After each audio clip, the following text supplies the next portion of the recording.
Hello there everybody. Turn that down a bit so I don't want no copyright issues. I don't think this has got any, I'm not sure if it's got any background, but anyway, I've used it before, so hopefully it'll be okay for background music. So going back to Block yesterday, to after Giela Block, when I was reading my speech, I just wanted to come on today for a few minutes to, or a couple of minutes, whatever, to talk about something that comes to my head, and I think I might start doing more of these talks, like I say. When I was reading about the elements and how the gods can help us in the new wheel, and the ones we honour after Yale, and the one, or Gala, Yule. Obviously, the Anglo-Saxons believed to celebrate the time of Yule in January, the Christian Romans moving it back, or Catholic Romans moving the festival to December. With the Anglo-Saxons, I think the Vikings had influence on that as well. When the Anglo-Saxons were heathen ones who believed to celebrate it in this time, January, known as after Gala, after Yule. And Mother's Night being the December festival, which is also very festive. But anyway, reading my speech yesterday, which is also uploaded to my channel here, was also I mentioned the deity too, and this come to my head, and I mentioned how he can help us with the element of sacrificing of our time to go to work and earn for our families. But I want to explain a bit about modern work culture and the ancient work culture today, and how some elements are the same but some are not.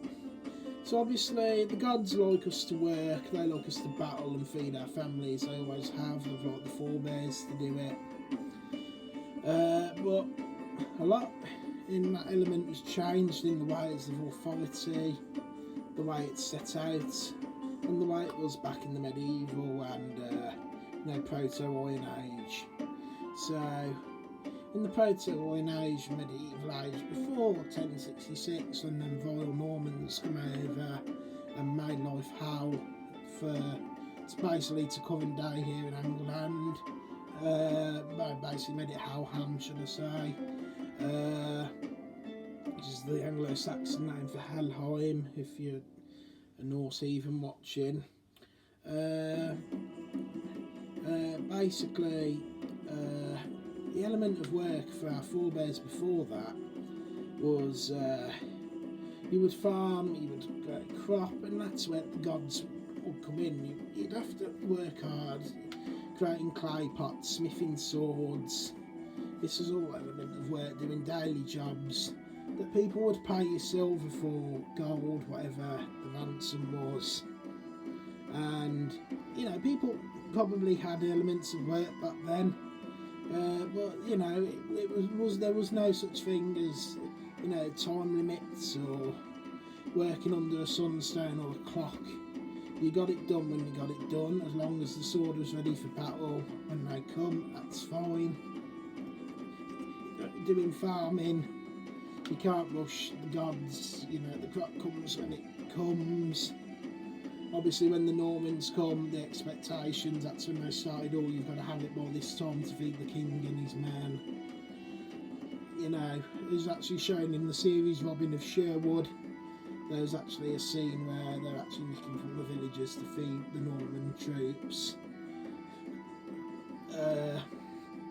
And I do believe it comes from Norman culture, time standards. So let's get on to that.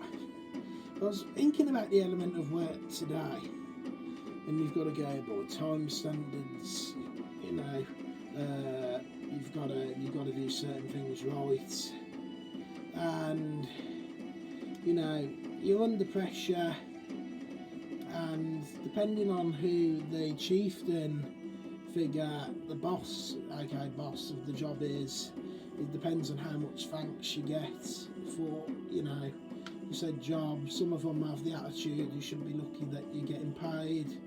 Others can be very rewarding.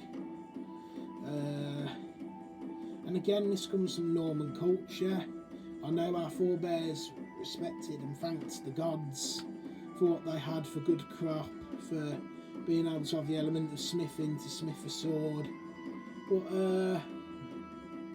the element of authority, I think, got out of hand after 1066 when the Norman conquest invasion come to Angleland, and their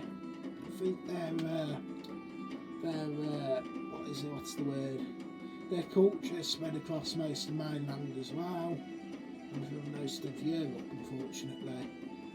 So I was just thinking about, we still have to sacrifice our element of time with our loved ones and friends and family, and especially if you're doing a split shift where you're there most of the day and you have to have a break, away from home, and then you're back till stupid hours at the evening. So, once again, the element of two is there. You're sacrificing your time, and the Norman law I personally think the Norman culture has a massive outcome on work today, because you have to pay taxes. Taxes again got stupid with the Norman law coming with the Normans, and it's like the workplace wants you to enjoy the job, and this is the Norman culture. Some job, like me personally, I love my job. It's not my dream job. I enjoy it. We have a good team, but you'll occasionally get the odd gaffer in a job that will say, you've got to enjoy being here, and now want you to treat it like you're part of the 9th Legion, and you have to go with that in order to survive. And the government don't want you to survive. They think, they laugh really if you were to lose a job, or if you have mental health and you're unfairly dismissed, etc., and then you can't pay your ransom to what they expect. And the government don't care that you're unable to fulfil. This is where I get frustrated, where you're unable to fulfil the objective that the job wants. Some people aren't taught to understand that, or people with disabilities, or people aren't educated right to see that.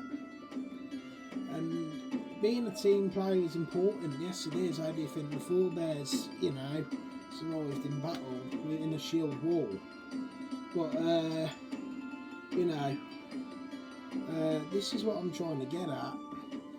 Is some people, if you're in a job, a few examples like the care service, like the NHS, we call it here, the National Care, or if you're in the care industry, or if you're somewhere like retail, it's not something you really want to, it's not something you do for a hobby, it's something you go to survive, so you can wake up the next day and know you've got a roof over your head. But they expect you to cherish that like it's a religion, They expect you to they ask you, for example, in meetings, what you expect to get out of this,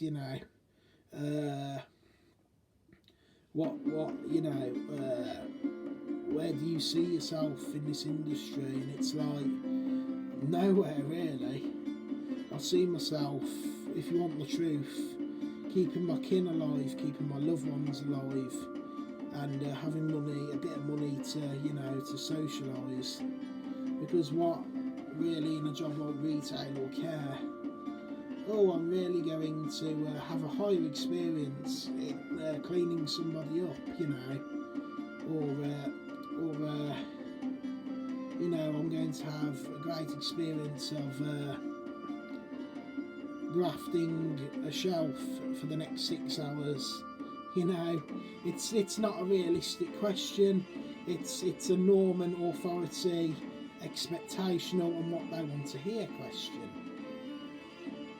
And I'm trying to get you people to see the difference in this. The Norman culture, you have to survive. You're not you're not going in there for the fun of it like they think you are.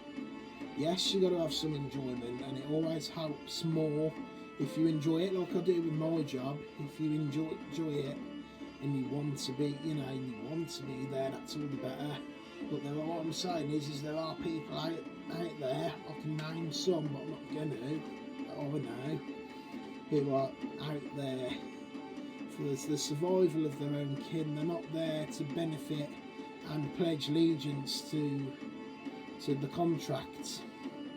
The contract is signed in hope of survival. It's not there to pleasure, for the actual worker to admit that they're going, to admit behind closed doors that they're going to, they're not going to pledge any unrealistic oaths to the job,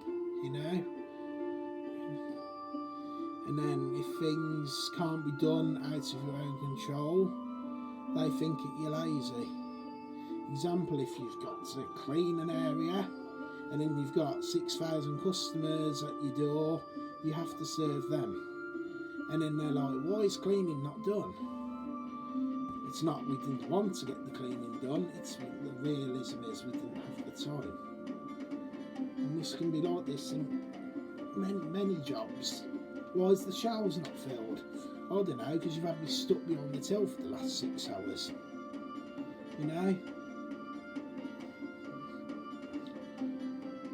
And this happens in many industries. Why hasn't, the sign sheet been done? I don't know, because I've been keeping a load of patients in the hospital wing alive for the last 6 hours. It's kind of a more priority.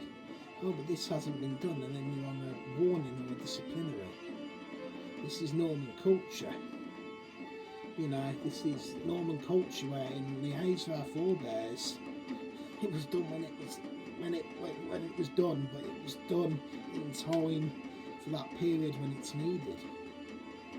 And we didn't have people, we didn't have the local earl coming to check every now and then that the sword's looking shiny. You know what I mean? The sword's there, it's ready for battle, it's sharp. We didn't have the earl popping down like we do with what they call duty area managers, whatever they're called. But we wouldn't have had the earl coming round going, that sword's not shiny, that piece of wheat isn't sticking up in the air. But, it was what it was. So the element of work was, what I'm trying to say, is different to what it is today. And I blame a lot of that on the Norman conquest culture. And I wanted to talk a bit about that today. So, I come into my speech yesterday and I felt I wanted to explain that a bit more. And 2, helps us with his justice and his faith, and the element of sacrifice that we have to give our time to these jobs to survive. I think that I wanted to explain that, and 2, I really think, or Tia known as in-laws, he really guides us through this. It's giving up your time to survive is an element of sacrifice, and I thought I needed to state that today. We all have to do it. And I was watching another YouTuber yesterday, quite good actually, quite good with his knowledge, Bjorn Andreas Bull Henson. I just want to say, give a shout out to Norway, because with all this going on with Russia, there's some law, something where they take your cars and houses for the troops. Again, you guys work to survive in this Norman culture. Now they're taking what you pay for off you. This is not good. This is not good. Because you've gone through battle to keep and survive with that. And now they're just taking it away from you anyway. They're taking everything you own away. That's disgusting. So my granddad, before me, on my mother's side, had a saying. He had a saying, and I'll go by it to this day when it comes to the element of work. Give them enough, don't give them too much, don't give them too little to the point where they can attack you. give them enough, and that means just do what you're meant to do and do your best. Do what you can and don't kill yourself. Give them enough. Another deity we can pray to for the element of, they say he's the god of hard labour and work. He was a smithing deity as well. I look at him as the god of work, and that's he's an Anglo-Saxon again, and he's Wayland the smith. Treated like garbage for his work. He was the local king. He was said to be a god of Wayland the smith. Treated bad by the mortal king. I mean, well, he just didn't go back to Isengard, I don't know, but he was probably more, you know, probably I'd say more imprisoned in his smithy. So he took justice. He knew he couldn't get to the king, so what did he do? He took the king's sons' lives on a visit to visit him. The only way he could get at the king, and then with the wings of a swan, he was able to fly away. And my perspective, it doesn't say where he flew to. My perspective is he'd have flew up to Isengard, Asgard, back to the gods. And who could blame him? But yeah, possibly. But that's my little outlook on work. If you can get the dream job, get the dream job. You know, some jobs are not your dream job like mine, but they're good and they treat you well, and you have to have that team in work to make it work, and people that do want to be there and make it as fun as it can be. And then there's people that are in like care or, you know, NHS work, basically hospital work, or a retail, and they really are in the battles. I can't say there's a lot you can really say from that other than you're there for what I've stated today. You're thinking about the survival of your kin and half, you know, you're sacrificing, you're still sacrificing your time.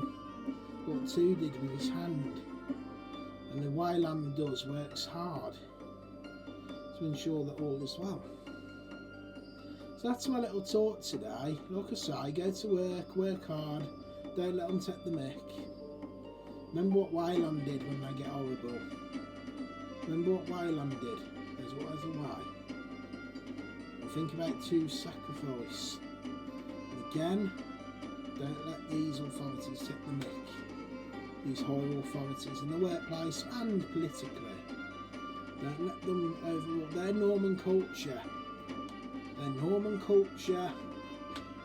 And they're the sort of guys that would think William the Conqueror was the first successor in England, which we know is not true. So yeah, don't let them corrupt you.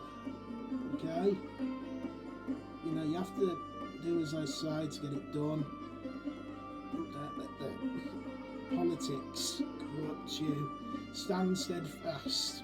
I made an oath to the gods yesterday, to Ingwe, my patron deity, and the high gods, that when I feel things are not right, I'm having the mick tuck, you've got to stand steadfast. That's my oath for this wheel. If I don't do that, I've broken an oath, and I'm no longer in favour of the gods. And I know when I have to stand steadfast. I've started doing it recently. People might not see me as much light as they did back then, but we're in a different generation now. It's changed since the 90s and 80s. You know, things are changing and it's not for the better. We're possibly looking at battle with Russia, the Slavic nation of Russia.